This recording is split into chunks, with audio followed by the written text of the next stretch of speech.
દાખલો છે, એક વ્યક્તિએ 2 મોબાઈલ ₹4200માં ખરીદ્યા. તેણે પહેલા એક મોબાઈલ ફોનને 15% નફાથી અને બીજા મોબાઈલ ફોનને 10% નુકસાનથી વેચ્યા. પણ આ વ્યવહારમાં તેણે નફો પણ ન મળ્યો અને નુકસાન પણ ન થયું. તો તેણે પહેલા ફોનની વેચાણ કિંમત કેટલી રાખી છે? તો આપણે જ્યારે પણ એ કોઈ બે વસ્તુની ખરીદ કિંમત એક આપી હોય, એક ઉપર નફો, એક ઉપર નુકસાન એવું થાય, ત્યારે આપણે એલિગેશનવાળી રીત વાપરશું, બરાબર છે, સાંકળના નિયમવાળી.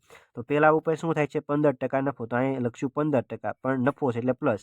ત્યારબાદ છે 10% નુકસાન એટલે 10 માઇનસ. હવે આપણને નફો કે નુકસાન નથી થતું, એટલે કે વચ્ચે આપણે 0 રાખીશું, બરાબર છે. હવે આનો આપણે ગુણોત્તર લેવી, તો આ બાજુ 10 અને આ બાજુ 15.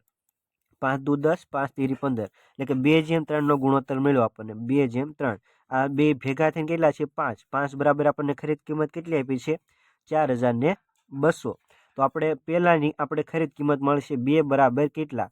તો જો અહીંયા 5 8 40 વડે ગુણ્યા છે અને 5 ચોક 20, એટલે કે 840 વડે ગુણેલા છે. તો 2 ને પણ આપણે 840 વડે ગુણવી, તો જવાબ શું આવશે?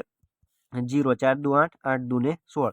1680 આપણને પેલા ફોનની ખરીદ કિંમત મળી, બરોબર છે. હવે આપણે શું શોધવાનું છે? વેચાણ કિંમત. તો 1680, હવે વેચાણ કિંમત પેલાની કેટલી છે? 15% નફો થાય છે, તો 115 છેદમાં 100, એટલે આપણને જવાબ મળી જાય.